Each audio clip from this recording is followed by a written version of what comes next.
Okay, welcome everyone to today's webinar, Bridging Content Divides in Instruction, General and Special Collections, sponsored by ACRL's Rare Books and Manuscripts section, Instruction and Outreach Committee. This is the second installment of our two-part series. If you missed our first discussion on bridging divides between physical and digital collections, I encourage you to check out the recording, which is now available on YouTube, and I'll share the link to that in the chat. Today, our focus will be on bridging content divides between general and special collections. To get started, let me make a few brief introductions, and then I'll turn things over to our panelists. My name is Adam Beauchamp. I'm a member of the RBMS Instruction and Outreach Committee. I'll be moderating today's session. I'm also a humanities librarian at Florida State University in Tallahassee. Here at FSU, we recognize that Florida has always been native land, populated by diverse communities, represented today in our partners, the Seminole Tribe of Florida. And as members of the FSU community, we honor that partnership and friendship and hope that our acknowledgements and actions help to keep the path between us straight and clean. I'm also grateful that we're able to connect to one another online today, and would like to take a moment to recognize that we do so through an array of servers and computer devices, infrastructure that also sits on unceded and stolen lands. I'm very pleased to introduce our panelists today. Joining us from the University of Manitoba Libraries are Grace O'Hanlon, Associate Librarian, Sciences and Technology Library, and Nicole Aminian, Reference and Discovery Archivist. And I'm also pleased to welcome Trudy Abel, Research Services Archivist at Duke University's David M. Rubenstein Rare Book and Manuscript Library.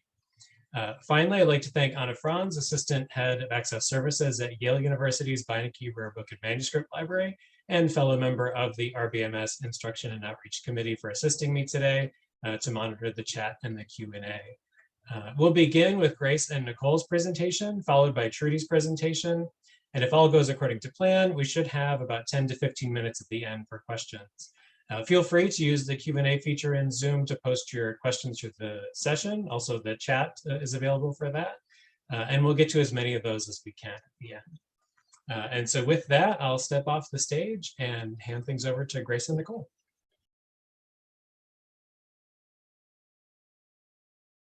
Thank you so much. Yes, so my name is Grace O'Hanlon, and I'm joined today by my colleague, Nicole Aminian, and we're going to talk a little bit about our experiences of bridging content divides in primary source instruction here at the University of Manitoba. So we would like to acknowledge that the University of Manitoba campuses are located on the original lands of the Anishinaabe, Cree, Oji-Cree, Dakota, and Dene peoples, and on the homeland of the Métis Nation. We respect the treaties that were made on these territories. We acknowledge the harms and mistakes of the past, and we dedicate ourselves to move forward in partnership with Indigenous communities in a spirit of reconciliation and collaboration. So we're going to talk a little bit about our experience of collaborating. So kind of as mentioned, I'm a science librarian. My primary liaison responsibilities are to the Clayton H. Riddell Faculty of Environment, Earth and Resources here at the University of Manitoba. It's a dedicated faculty to geography, both physical and human geography, environmental sciences and studies, natural resource management, and geological sciences.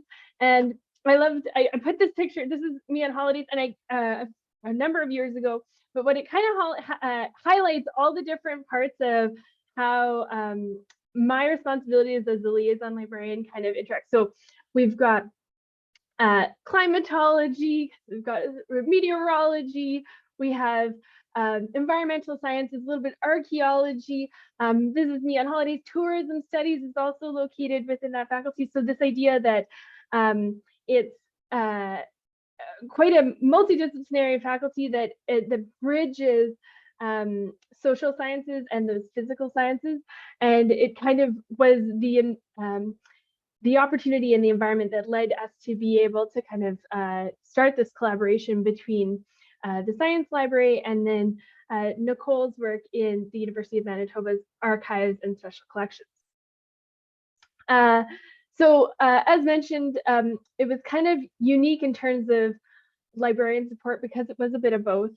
And I was teaching information literacy, kind of this general one-off info lit sessions to a wide variety of students. And while a lot of them are kind of in that physical sciences that you might be familiar with, where it's exam-based content that's just midterm exam. They don't really ever interact with libraries, let alone archives, but other courses had research and writing requirements. And this was the case for one human geography course that was taught by Dr. Jonathan Payton here at the university. And he had a background in history and social sciences and was teaching in geography, and had talked about how at his previous institution he had taught this course where there was collaboration between archives and librarians, and they taught in the course. And he really wanted to bring that to where we were, and he talked to me about it. And so I had never done anything like that, and I reached out to Nicole over in the archives to see if we could partner to develop a session. And this was in early 2019, just to kind of give you an idea of when that was. And we created, it was like, we had this, he just gave us a blank slate, and it was a 3-hour class that met 3 hours per week. So we had the whole 3-hour session to kind of incorporate libraries and archives, and teach these students in this upper undergraduate, graduate level course ways to research in libraries and archives on human geography topics, particularly relating to our local geography around Winnipeg, which is the city that we're in, Manitoba, the province. And the objective of the session was to highlight, one, how to conduct library research, two, how to conduct some archival research, and then the differences between those two different types of content, and how to determine when to do one instead of the other, and what were the different reasons why you might consult one over the other. And then to frame the instruction of that 3-hour session, we focused on teaching to an example from our own local geography in Winnipeg, Canada, which is called Westview Park. It is colloquially known as Garbage Hill because of its historical use as a municipal landfill, and then it had been decommissioned as a landfill and then turned into a park in subsequent decades. So the use of this example, we highlighted kind of the changes in land use and how you can just discover those changes through historical and archival documentation. And yeah, so the session was well received by the instructor and the students, and we've subsequently been able to deliver similar material in future iterations of that course, and Nicole's gonna kind of talk about that in greater detail. But one other factor that I wanted to note about us getting started and kind of this unlikely partnership perhaps between sciences and the archives was that I think led to our continued co-teaching past that one-off session together, was that we were both new to our roles at the time, and we were at similar stages in our career, and we were eager for opportunities to collaborate and innovate in our teaching and research practices. And it kind of started that ball rolling, and we've really enjoyed working together and just haven't stopped since then. So I'm gonna turn it over to Hi, everybody. Oops, sorry. Just clicked something. So I created a timeline to show kind of the collaboration between Grace and myself. So following the class that Grace was just talking about for geography, we both agreed that there was a need for more archives and library instruction, as well as information literacy in the sciences at the U of M. We also discussed the separate nature of the archives and archivists kind of physically within the library department. So we held a workshop for some University of Manitoba librarians on primary sources in November 2019. And the goal was to equip liaison librarians like Grace with basic archival knowledge so that they could mention the archives in their classes or even in reference appointments.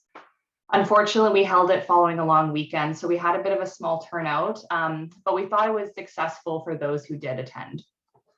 We then took our co-teaching experience from the geography class further, and we actually created a poster.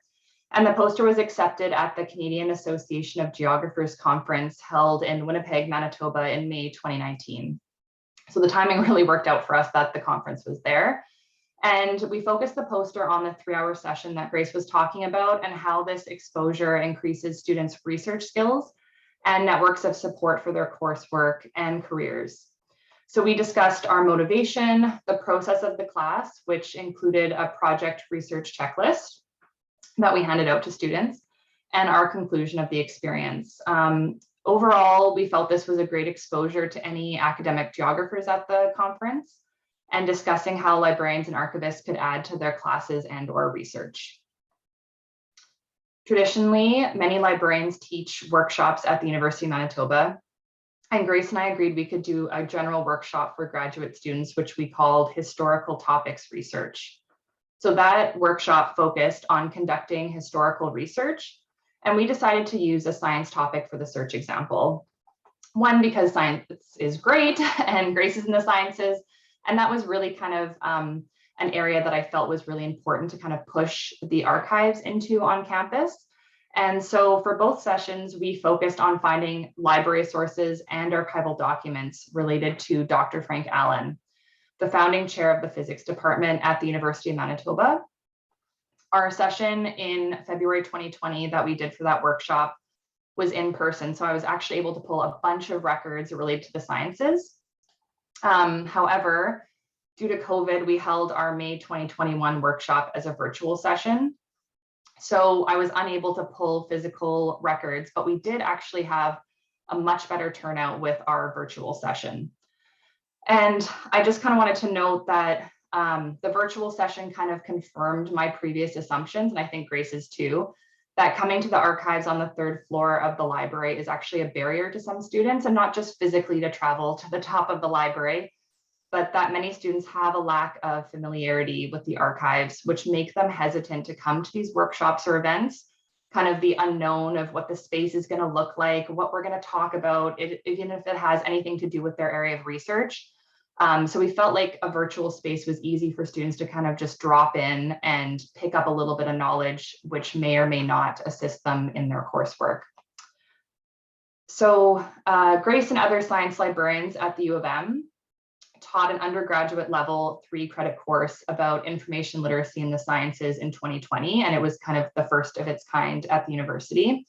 And Grace invited me to speak to students on the archives as a place for non-traditional sources for the course's Grey Literature Week. I taught my session in October 2020 and then was invited back in March 2022 to do another drop-in session. In early 2022, Grace reached out to the geography professor we originally co-taught for, the geography class, and he had us back in February and March 2022. And he had us each teach 2 separate sessions as we'd be doing it virtually. So Grace started with the first class and talked about library resources, and then I followed with archives the second following week. And I think this kind of reflects the need for substantial time needed by Grace and I to kind of teach in our respective areas, and is really understood and appreciated by this professor. He really gives us the space to kind of get into our areas and not rush the students, which I think benefits them too, because they had assignments tied to the libraries and archives and using sources in both. I think we both agreed and naturally exhibited a pattern where Grace speaks first as the librarian, so the students can relate to the terms and databases she is discussing. I then follow up where many students are hearing archival terms for the first time. And sometimes we're kind of ending it with a bit of a wow factor of pulling archival material, which is always fun. Lastly, our collaboration also led to 2 small exhibits in the science library. In 2019, the archives launched an exhibit on Dr. A.H. Reginald Buller, the first professor of botany and geology at the U of M. I then set up a mini exhibit at the science library where Grace has her office. Our hope was that the mini exhibit would target students, staff, and faculty in science who would then see the exhibit and then go to visit the archives to see the larger exhibit. We currently have another mini exhibit set up, which Grace and I actually did this morning in the science library. And this time it's a split between archival material and published sources from the library on Professor Jennifer Shea, who is the founding director of the Delta Marsh Field Station in Manitoba. And we both feel this makes the archives more accessible to groups on campus who would not normally visit the archives. And even if they don't ever physically make it up to the archives and come and pull material for the research, at least now they have a sense of what archival material looks like, and even that there is an archive for the university. So I think it's a bit of a small win. Next slide, please, Grace. Thank you. So we wanted to kind of reflect on some next steps. Where are we going after all this work together over the last few years? We do want to hold another workshop, as I was mentioning. Unfortunately, we didn't have a great turnout, but I am the only archivist who's responsible for instruction at the university, and I unfortunately cannot be everywhere. But we do hope that liaison librarians who do regular teaching, reference appointments, and research collaborations with faculty can mention archives and feel more comfortable talking about archival collections following the workshop. We would like to do more outreach to sciences. Grace and the other science librarians have done an amazing job teaching a course for the science students on information literacy that I mentioned, and thankfully they invite me for sessions. But I think Grace and I will continue to do workshops together with science search terms and topics that will be accessible to the sciences and humanities. And I did include a fun archival letter here on the right-hand side from Albert Einstein to Dr. Frank Allen, who was one of our search topics. And I think even for science students who might not have a big general interest in history, I think this still kind of wows them as a really cool archival document. So finding things like this that we can pull, I think kind of excites the students and is really engaging for them. Future publications on the areas we've researched. So as I was mentioning, Grace and I frequently switch up our science search topics, which leads us to both separately undergo research in our collections on the topic. So this makes an easy segue into publishing on the topics in the future.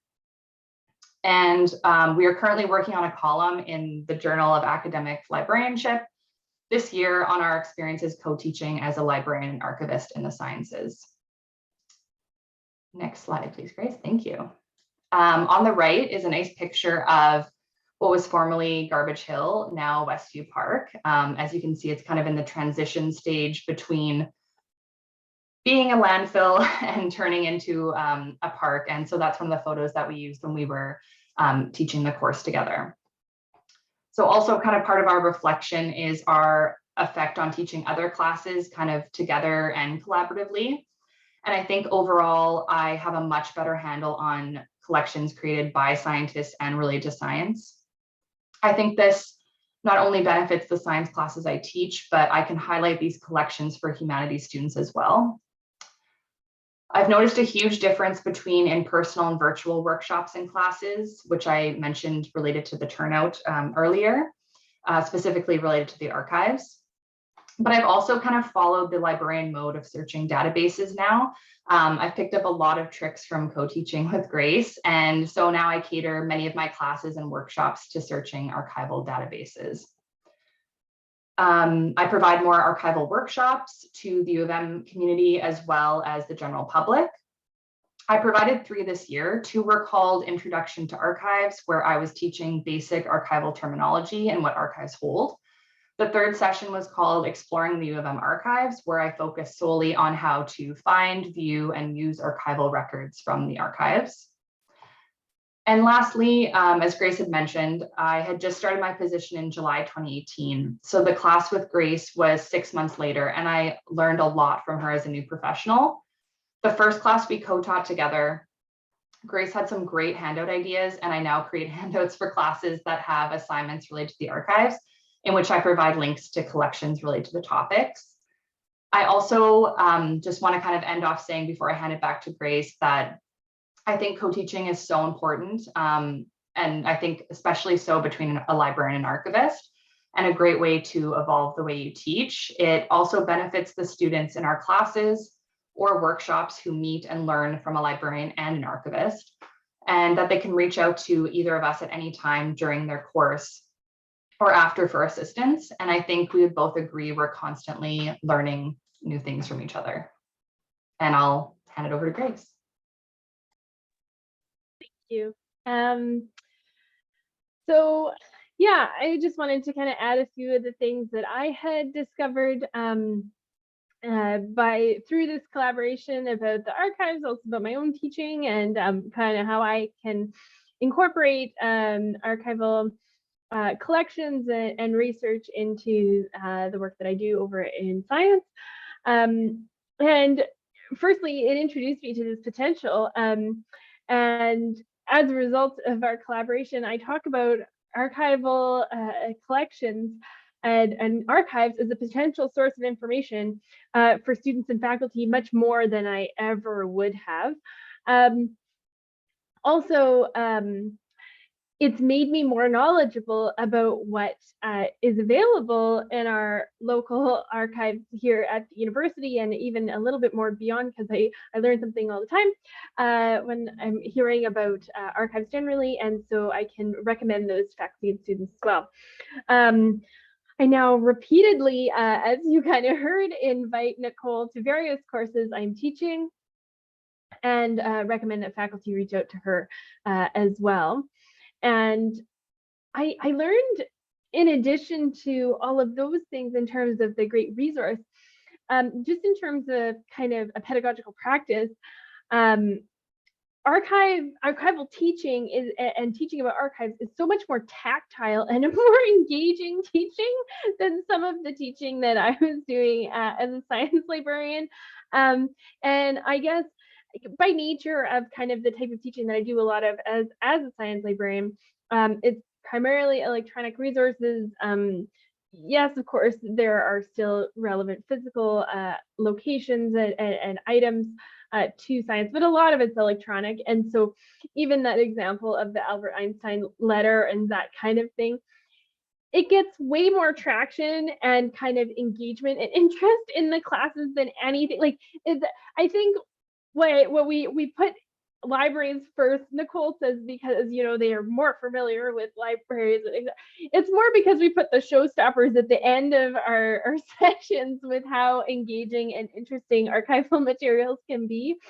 And it's pushed me to try to find ways to bring more visually appealing and kinetically appealing, even potentially with more in-person sessions, engaging materials into my teaching.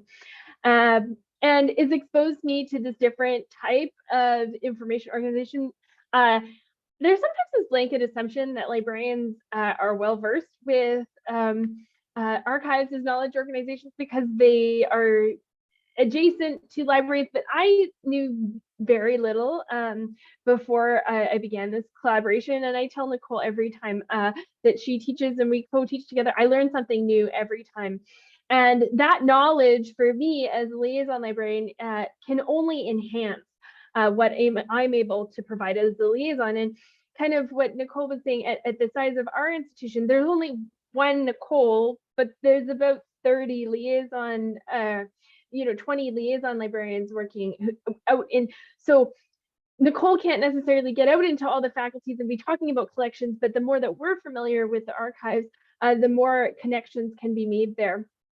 And I can, actually speak a little bit more competently with my liaison groups about archives than I was able to previously. And finally, I just wanted to say that, so I'm a liaison librarian and also PhD student at the University of Manitoba right now, and I'm really interested in the way that we teach in higher education around information literacy and the types of voices that are privileged in academia, and how our traditional publishing structures that are the predominant structures that are used and applied in the sciences are kind of oppressive structures that privilege certain voices over others. And they're just these echo chambers of the same voices and the same types of voices over and over again down through history. But encouraging students to go beyond those kind of traditional publishing venues that are typically most predominantly available in our library collections to kind of those more hidden gems where archives are kind of that great location where you can start to discover some of those hidden voices through history. Is it connecting students even in areas beyond just kind of those studying history to the archives can sometimes be a way to reveal and uncover otherwise underrepresented voices that are not captured by the traditional publishing methods primarily available in libraries. And that's it from us. And I will stop sharing.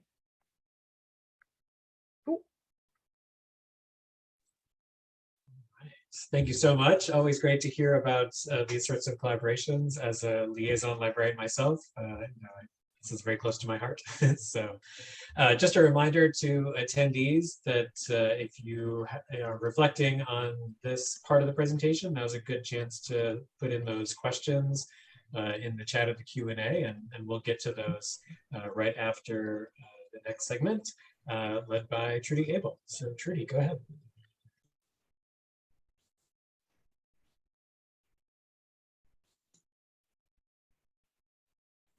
All right, just a minute. Let's see.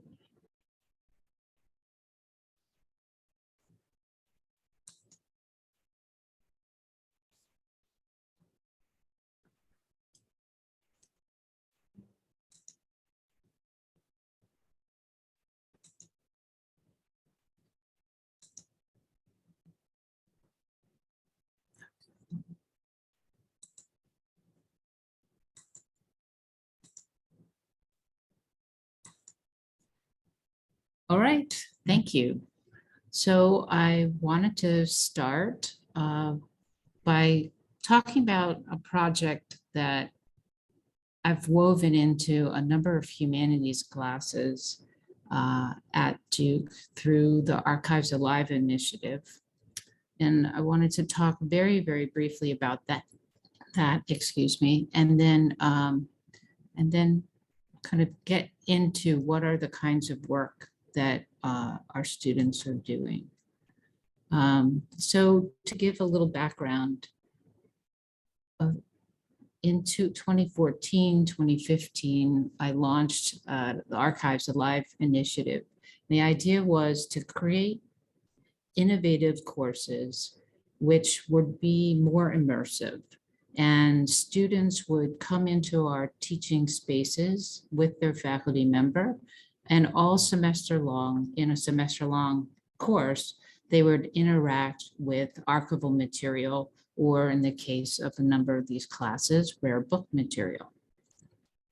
So over the course since 2015, we've had classes in through philosophy, art history, information science, history, and religious studies, and German, and so forth. And one of the classes is a class targeted toward first semester, first years, which is led by a senior historian who is Tom Robichaud, who's a medieval early modernist. The idea in this class, in particular, I'm using it as an example, but again, our history of the book class that's run multiple times, and these other classes I mentioned are modern contemporary African American art was one of the early Archives Alive classes. The idea is that we have first year students who have not yet been on a college campus, and within a day of their coming to this class, we bring in the rare book material and we say, here is the kinds of materials that you will work with over the course of this semester, and you will have multiple chances to work with this material. One of the ideas behind all this, and one of the building upon the prior speakers, mention of getting students to interact with original materials, and that sense of touching and connection. So one of the main products and outcomes from these courses is a paper where students choose a rare book.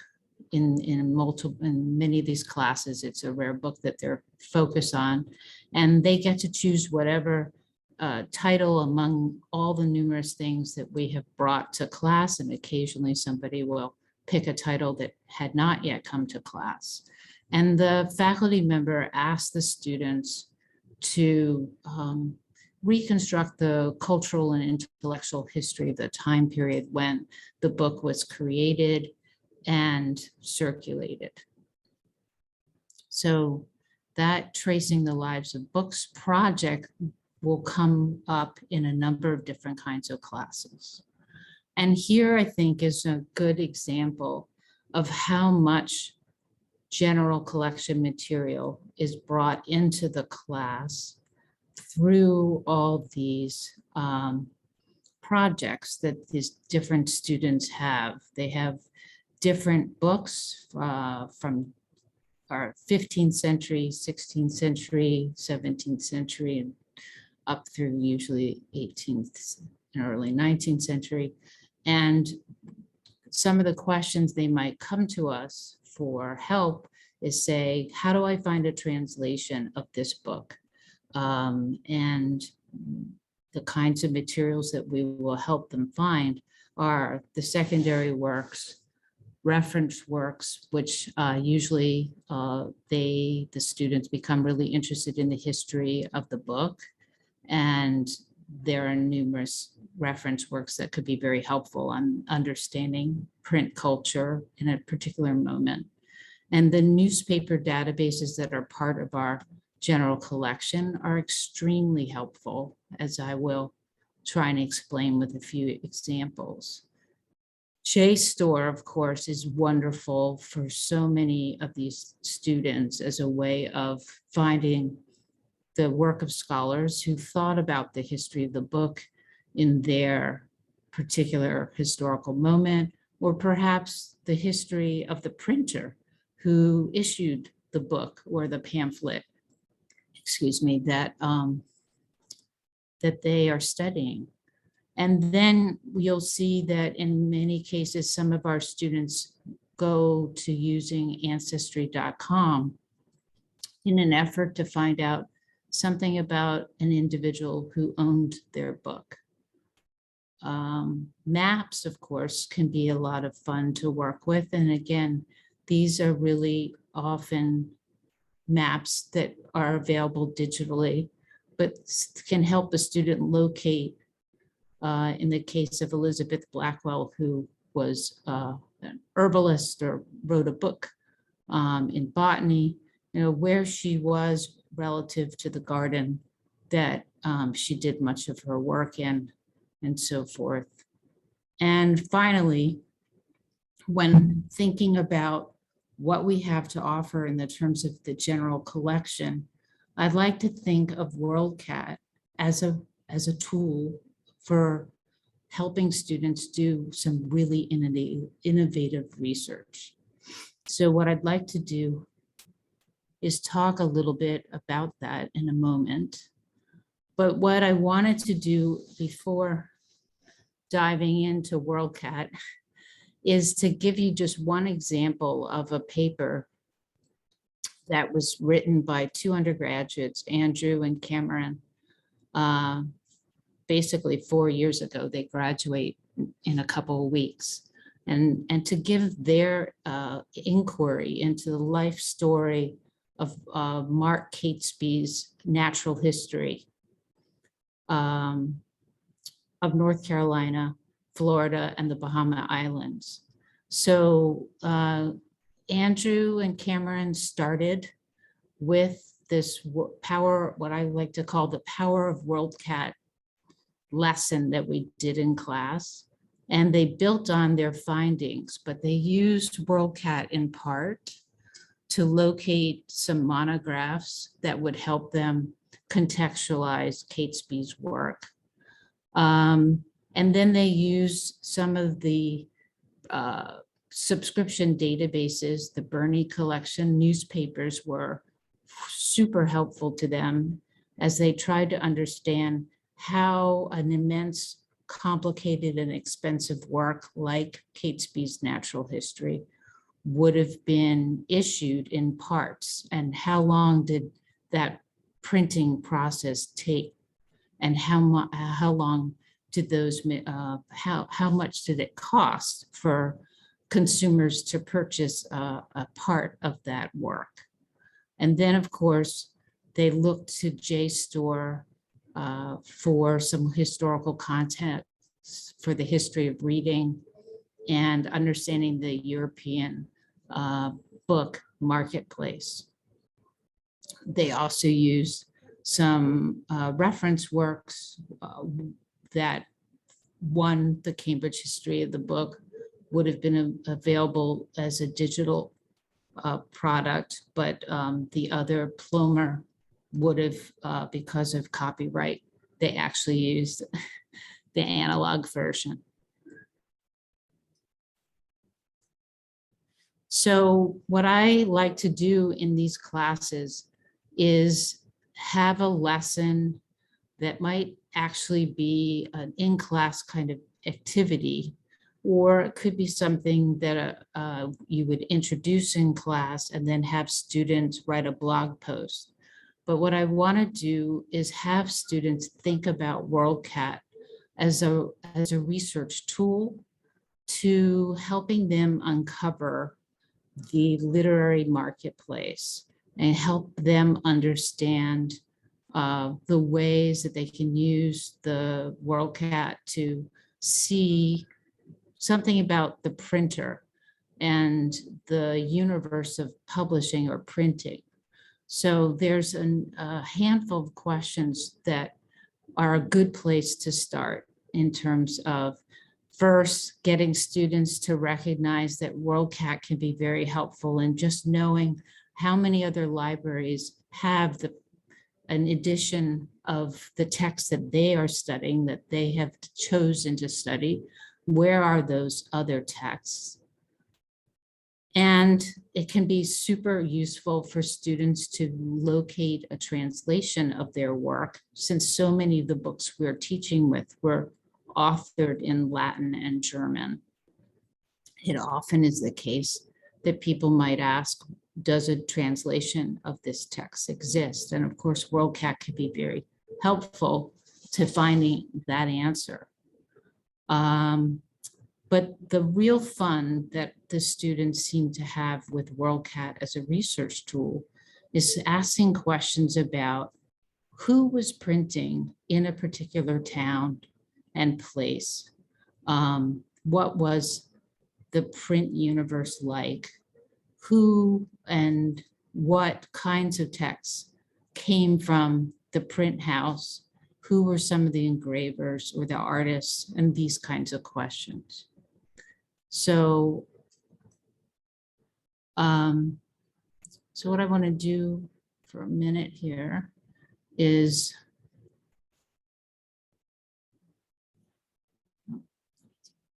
stop share for a sec and just take you to a resource.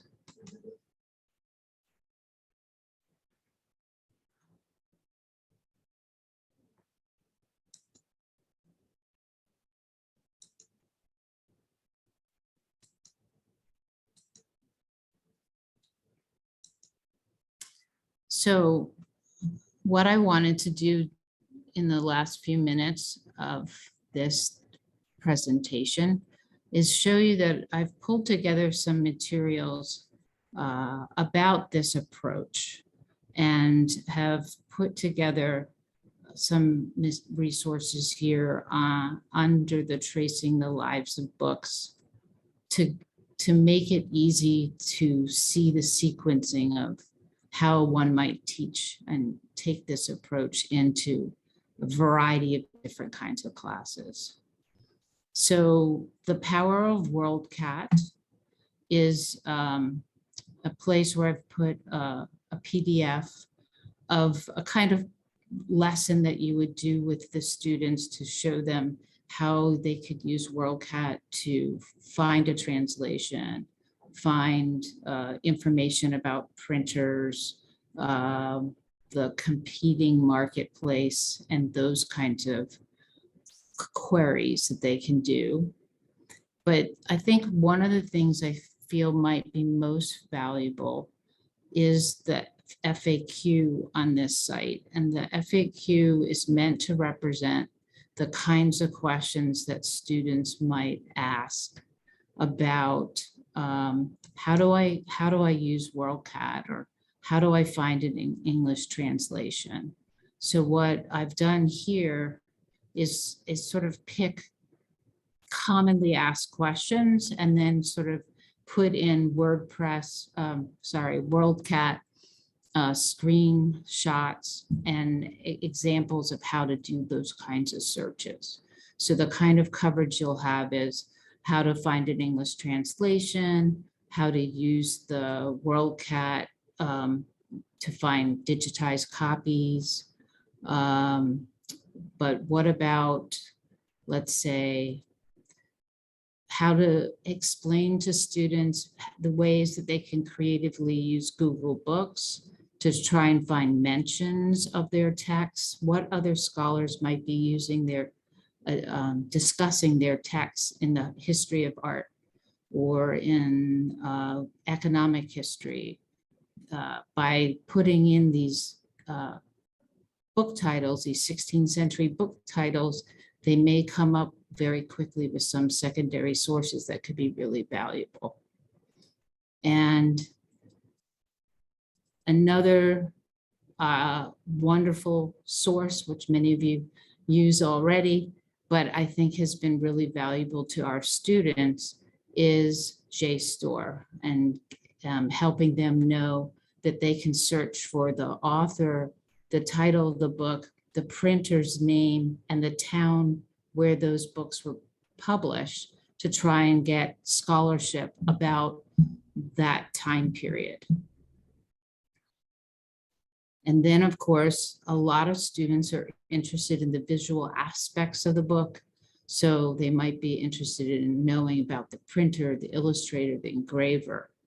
And so what I've given is some other suggestions of other websites to think about to get those materials. And one of the things I like to encourage students to do is really branch out. And it means that sometimes I'm saying to students, let's use a source at the National Library of Austria or France or Germany. So one of my favorite places right now is to go to the Austrian National Library, and they have some really great databases of visual materials, but my favorite place to go for English language articles about from British publications that are highly word searchable. There happens to be a very nice run of those in their newspaper database. So I put some links there. And I talk about, one of the things that's so common in this class or set of classes is that students are focused on books for which many of them don't have training in either German or Latin. So they're not able to read them in the conventional way, but we have them reading the books, the book plates and the form of the book, and then doing the secondary literature searches. And we get these wonderfully robust papers. So I won't go through everything here because I want to leave time for questions, but I will say that on the resource page, I put links to sources that help students think about the history of the book, the paper, watermarks, book plates, how books were printed, the printed book illustration techniques from the National Library in France, and other sources that have been super helpful to our students. And then I wanted to just point out that obviously many times we want to talk about copyright and the fact that copyright as they know it today didn't exist in the 15th century or even in the 17th century.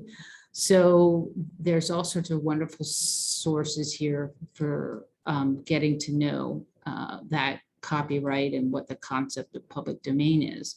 And then at the very last part of this page, I've put some, because so much of what we do in the focus classes has been focused in that one class on medicine, a little section on the history of medicine, digitized collections, and then other digital collections from where we might get text, and then finally our favorite texts, all digitally available from various libraries.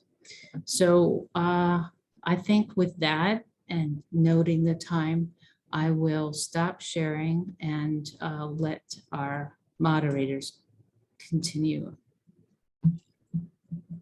Thank you so much, Trudy. That's great. And we've got a couple of kudos in the chat for the resources that you've created. I think both of these presentations are really great examples of breaking down some of the silos that we have in our library institutions, much to the benefit of our students, and really helping them to cross those boundaries and really create learning and research experiences. We do have a couple of questions that have come in. I think I'll just ask this first one right quick. Jenny is asking Trudy, I'm loving your book history FAQ on WorldCat. Can other special collections librarians and archivists use it in a LibGuide or add it as a link on a website? I would definitely, yeah, I would. The reason I went to the effort to make this WordPress site is because I would love for people to take it and use it in different ways. So I've been using WordPress for my own digital history class this semester, but this really pushed me to think through, like, how can we make something green that you know, other people, we always hate reinventing the wheel. So if people obviously if people see mistakes, please write me. If people have suggestions of what to add, I'd be happy to hear about it. But I was certainly would like people to be able to use it. Thank you so much. And I think it can also inspire us to create some localized, customized resources as well. I like that it has both pedagogical content, you know, sort of how to, as well as integrating materials from special collections and some of the databases from the general collections as well. Going back to our questions, this one was for Nicole and Grace. One of our attendees has said, we've also tried workshops and haven't gotten a lot of students to attend. How do you decide whether to keep doing workshops or not? Is there a magic number you try to aim for, or do you try to judge whether it's successful by other means? So kind of an assessment reflection question.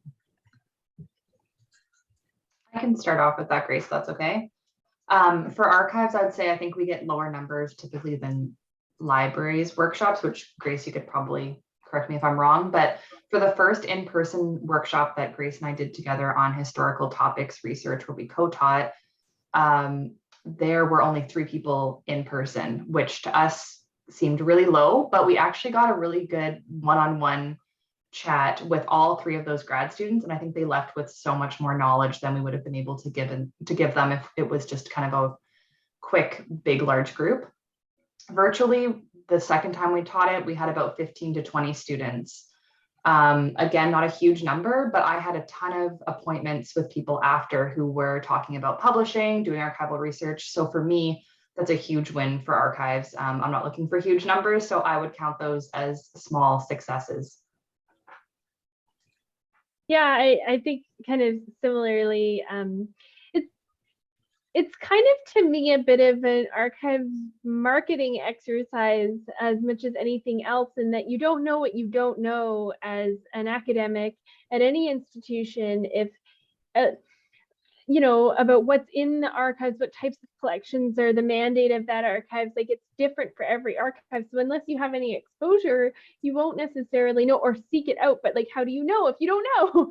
So I think ultimately, maybe this is not great, but I kind of agree. I love the small numbers, because the opportunities to kind of, well, what is your research question? Are you willing to discuss it with us? And front of this small group, and then we can use your example as our training example as we're going through, and maybe we'll help you find some things.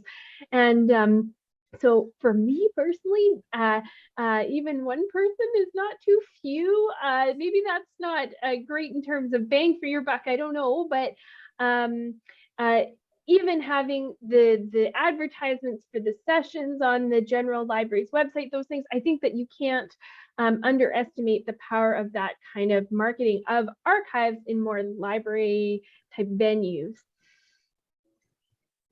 Yeah, I think that's great. I think, being able to sort of cross-market the various services and collections within our institutions is always helpful. And I think that's a really good point about scale too. The tendency is to think more is always better. We want to reach as many people as possible. But when you have small numbers, the nature of that interaction can be so much richer. Kind of savor the small numbers when you have them and really create great experiences. Trudy, I want to give you a chance to jump in here. It sounds like the instruction you're talking about is more course integrated, so you sort of have your audience already constructed.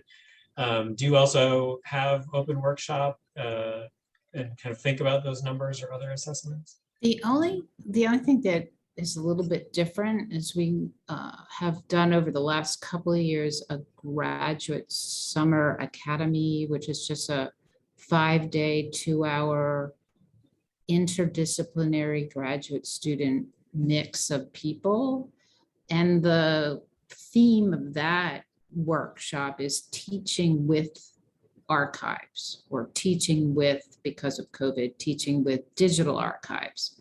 So one of the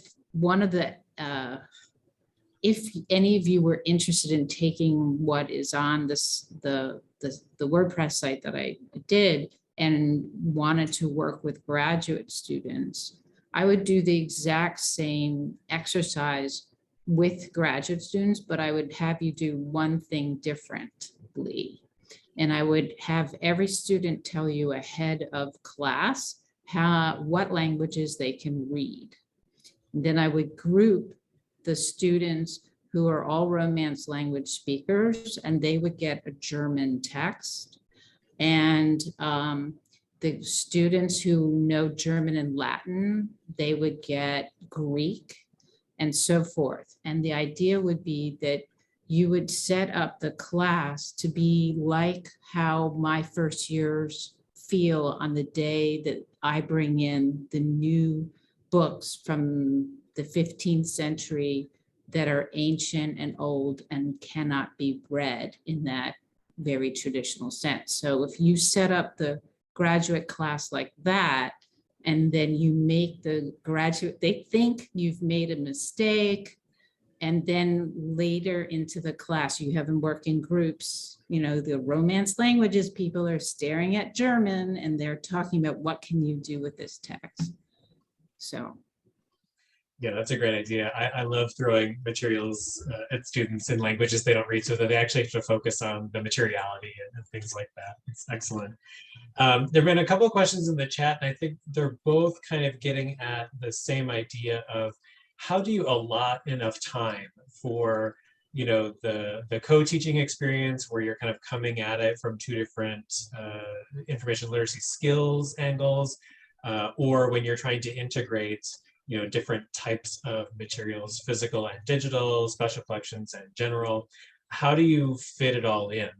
And maybe Nicole or Grace, I'll have you start off, and then we'll come back to Trudy.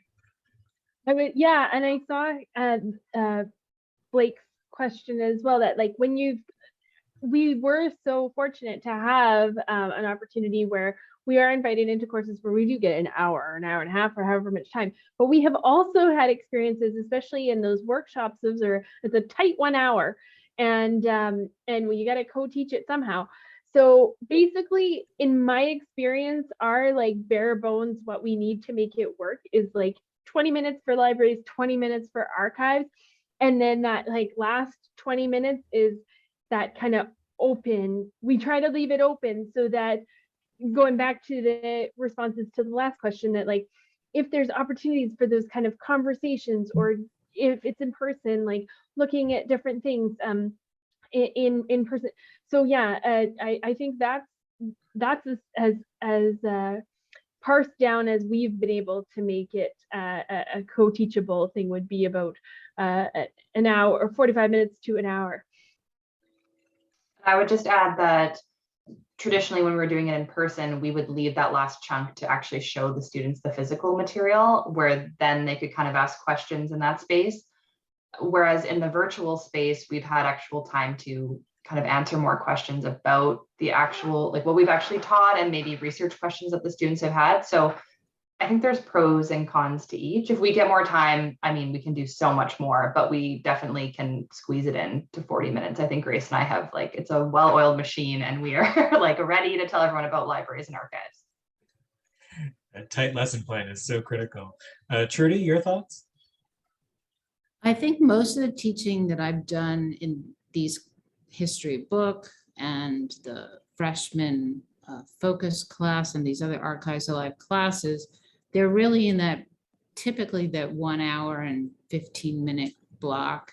I think we set up the rooms so the materials are there, and it's often the case that the students will have 40 to 45 minutes or to work with the material, and then they're talking about the readings or doing some other things with their faculty member. But I think we're in the habit of getting them that time to look at things, giving them very short assignments to that require them to come to the in our case, to the rare book room in some time later in the week to fill out complete the assignment, that kind of thing. So we do have very short, not graded, but something where they go away and they know they have to actually come to the library because we want them to register. We want them to become familiar. So we force them with these small assignments early in the semester to come. I like that, capturing time outside of your designated session to really extend outward. There's only 2 minutes left in the session. I think we have covered all of the questions that were submitted. So I want to take this opportunity to thank our panelists.